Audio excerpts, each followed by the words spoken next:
Sir, ఇప్పుడు మీకు ticket ఇస్తే మీ సామాజిక వర్గం కావచ్చు, బీసీ సామాజిక వర్గం కావచ్చు, మీకు అందరూ సపోర్ట్ చేసి మీ గెలుపుకి దోహదం చేస్తారంటారా?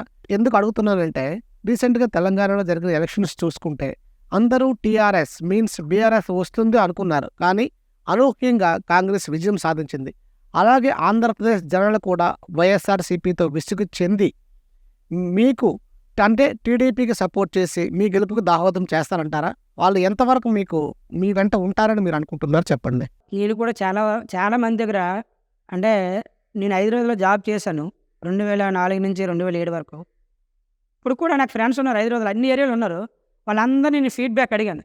ఏంట్రా నెక్స్ట్ ఎలక్షన్ నేట్రా ఏంటంటే టీఆర్ఎస్ ఇచ్చేది గురు, టీఆర్ఎస్ ఇచ్చేది గురు అన్నాను. ప్రజలు మార్పు కోరుకున్నారు. టీఆర్ఎస్ అన్నారండి. చాలామంది అన్నారు. ఆంధ్ర సెటిలర్స్ కూడా టీఆర్ఎస్‌కి మొన్నేశారు. కాంగ్రెస్ వేయలే. అయినా సరే 6 గ్యారెంటీలు ఏదైతే కాంగ్రెస్ పార్టీ మేనిఫెస్టో ఇచ్చిందో అది ప్రజలను నమ్మారు. దానికి అనుకూలంగానే ప్రజా తీర్పులు ఇచ్చారు. ప్రజాప్రభుత్వం అక్కడ ఏర్పడింది.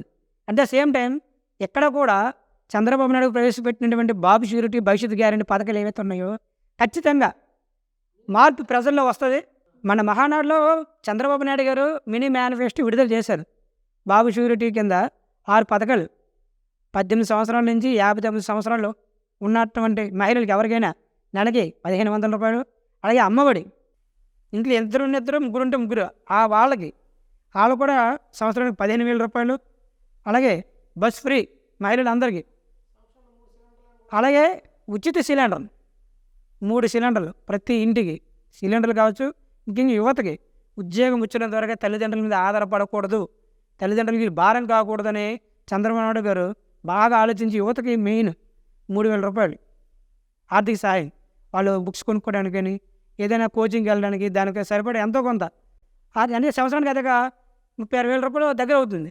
నెలకు 3,000 రూపాయలు ఇస్తాను అంటున్నాను. అలాగే రైతు భరోసా ముఖ్యంగా రైతు బాగుంటేనే దేశం బాగుంటుంది. అందులోకి మా పార్టీ ఎప్పుడు రైతు పక్షానే. అందుకని 20,000 రూపాయలు రైతు భరోసా కింద ప్రతి సంవత్సరం 5 సంవత్సరాలు కూడా 1,00,000 రూపాయలు సుమారుగా ఇస్తానని మేనిఫెస్టో ప్రకటించదు.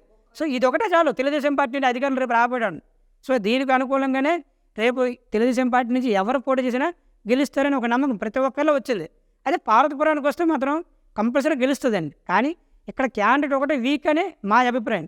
మాకు ఎవరికైనా ఇచ్చారు, ఇప్పుడు నాకు ఇచ్చారు, మా మండలం అంతా ఒకటి అవుద్దండి. పార్టీలకు అతీతంగా అవుద్ది. నాకు ఆ నమ్మకం ఉంది. వైసీపీలు కూడా మా పార్టీలు చేరడానికి సిద్ధంగా ఉన్నారు నాకు టికెట్ వస్తే. ఎందుకంటే జాగ్రత్తని చాలామంది చాలా నష్టపోయారు. అది మన వరకు వచ్చాయి కాబట్టి మేము చెప్తున్నాం. అలాగే మిగతా మండలాలు కూడా నాకు కులబలం ఉంది. అలాగే ఫ్రెండ్స్ ఉన్నారు, పెద్దల సపోర్ట్ ఉంది. మా సీతనగరం మండలం కానీ పార్వతీపురం టౌన్ కానీ. సో ఇవన్నీ చూసుకుంటే ఖచ్చితంగా నాకు సీటు వస్తే గెలుస్తుంది నమ్మకంతో నేను మాట్లాడతాను. విజయ్ చంద్ర చిన్నవాడని కాదు, నేను పెద్దవాడని కాదు. నాకున్న నమ్మకంతో నేను టికెట్ అడుగుతున్నాను. ఖచ్చితంగా ఇస్తారని ఆశాభావంతో ఉన్నాను. ఒకవేళ మీ పార్టీ అధినేత చంద్రబాబు నాయుడు గారు మీకు టిక్కెట్ ఇవ్వకుండా బోరెల్లి విజయ్ చంద్ర గారికి ఇచ్చి ఆయన విజయానికి మీ వంతు సహాయం చేయండి అంటే మీరు మీ వంతు సహాయము మీ పార్టీకి మీన్స్ మీ పార్టీకి కానీ మీ అభ్యర్థి అయిన బోరెల్లి విజయ్ చంద్ర గారు కానీ చేస్తారా చేయరా? యాక్చువల్లీ మాకు ఇక్కడ ఏంటంటే పార్వతీపురం నియోజకవర్గానికి కొంతమంది పెద్దలు ఉన్నారండి.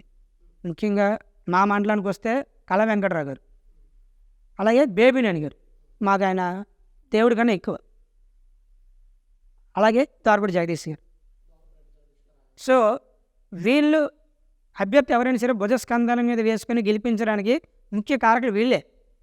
ఎందుకంటే వీళ్ళు ఎప్పటి నుంచో అన్ని రకాలుగా ప్రజలకి ఎన్నో సంవత్సరాల నుంచి సేవలు చేసి ఉన్నారు. సో వాళ్ళు ఒక చిటికేస్తేనే ఏ అభ్యర్థిని ఇక్కడ గెలుస్తారు. మీకు అర్థమైందండి. ఈ బోని విజయ్ చంద్ర అనే వ్యక్తి వీళ్ళకి కూడా తెలియదు. ఇక్కడ ఇన్ఛార్జ్కి వచ్చిన తర్వాత తెలిసింది. నాకు తెలిసి వాళ్ళ ఆశీస్సులు కూడా ఆయనకు ఉంటాయని నేను అనుకోండి. ఇక్కడ గెలవాలంటే స్థానికుడే ఉండాలండి. ప్రజలు కూడా ఎటు ఆలోచిస్తారంటే స్థానికుడిగానే చూస్తారు ఎవరైనా. సో ఈ పెద్దలందరూ కూడా నాకు మరి అనే విధాలుగా సపోర్ట్ చేస్తారని నేను నమ్ముతున్నాను. వాళ్ళు చెప్తే నేను చేస్తాను. సార్, మీరు 16 సంవత్సరాలుగా ఒకే పార్టీని నమ్ముకొని ఆ పార్టీ కోసమే కష్టపడుతూ మీకు తోచినంతలో ప్రజలకు సహాయం చేస్తూ ఉన్నారు. అలాంటి సందర్భంలో మీకు టిక్కెట్ ఇవ్వకుండా బోరెల్లి విజయ్ చంద్ర గారు టిక్కెట్ ఇస్తే మీ పార్టీ మారే అవకాశం ఉందా? ఎందుకంటే వైఎస్ఆర్సీపీ వాళ్ళు ఇప్పుడున్న పరిస్థితి ప్రకారంగా మీకు ఆఫర్ ఇస్తే మీరు ఏమన్నా పార్టీ మారే అవకాశం ఉందా లేదా ఒకసారి చెప్పండి సార్. నాకు స్టేట్ పార్టీ నుంచి ఫోన్ చేశారు. మీరు 2014 ఎన్నికల్లో టికెట్ కోసం ట్రై చేశారు కదా, చాలా వరకు డబ్బులు కూడా పోగొట్టుకున్నారు. సో దళితులు ఎవరు నష్టపోయినా చంద్రబాబు నాయుడు గారికి చాలా బాధగా ఉంటుంది. సో మీరు ఎంతవరకు అయితే కోల్పోయారు, సెక్రటరీకి రండి, బాబు గారిని కలవండి, మీకు అన్ని విధాలుగా మేలు చేస్తారని అన్నారు. నేను వెళ్ళలే. ఎందుకంటే ఏదో పదవి ఇస్తారు, దానికోసం మనం మళ్ళీ ఇవన్నీ చేయాలని కాదు. ఆ పదవి అసలు పార్టీ ఆఫీస్కి వెళ్ళలేదు. 5 సంవత్సరాలు చంద్రబాబు నాయుడు గారిని కలవలేదు.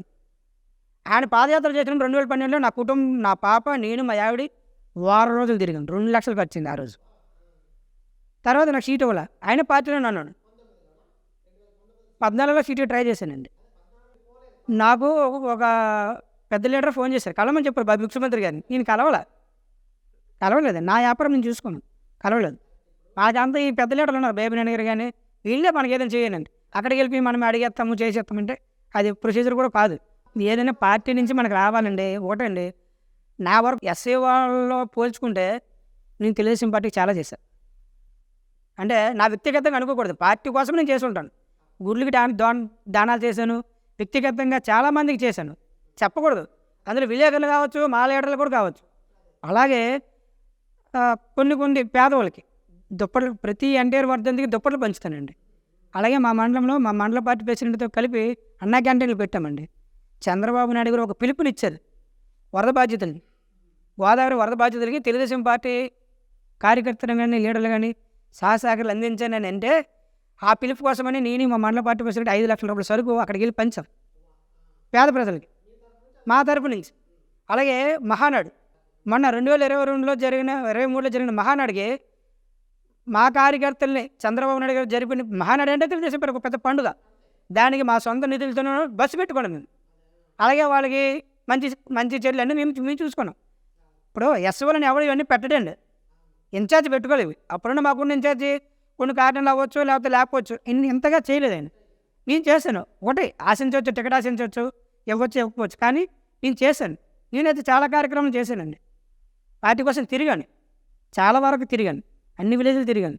చంద్రబాబు నాయుడు గారు మళ్ళీ ముఖ్యమంత్రి అయితే రాష్ట్రం బాగుంటుంది అని ప్రతి వ్యక్తికి వెళ్ళి చెప్పామండి మేము. ఈరోజు ఈ మార్పు వచ్చింది, తెలుగుదేశం పార్టీ గవర్నమెంట్ వస్తుంది అని అందరూ అనుకుంటున్నారు, కానీ దానికి కారణం చంద్రబాబు నాయుడు ఒక్కరే కాదండి, తెలుగుదేశం పార్టీ కార్యకర్తలు. ఎందుకంటే మా నాయకుడు పడుతున్నటువంటి కష్టము, అలాగే నారా లోకేష్ బాబు గారు యువకులం పాదయాత్ర చేస్తున్నటువంటి విధానము, ఆయన ఏ విధంగా హామీలు ఇస్తున్నాడు, ఎవరి కోసం ఇస్తున్నారు, ఆయన యువకులం పాదయాత్రలో ఎంతమంది పేద ప్రజలకి ఏమేమి హామీలు ఇస్తున్నాడు, ఇవన్నీ మేము ప్రతి ఒక్క ఊరికి, ప్రతి ఒక్క ఇంటికి వెళ్ళి, ప్రతి ఒక్క రచ్చబండి మీద డిస్కస్ చేస్తే కదండి రాష్ట్రం అంతా స్ప్రెడ్ అయిందండి. ఇందులో కార్యకర్తల పాత్ర కూడా చాలా వరకు ఉంది. చాలామంది అనుకుంటారు నా అక్కడ వల్ల అయింది, నా అక్కడ వల్ల వచ్చింది. అది తప్పది.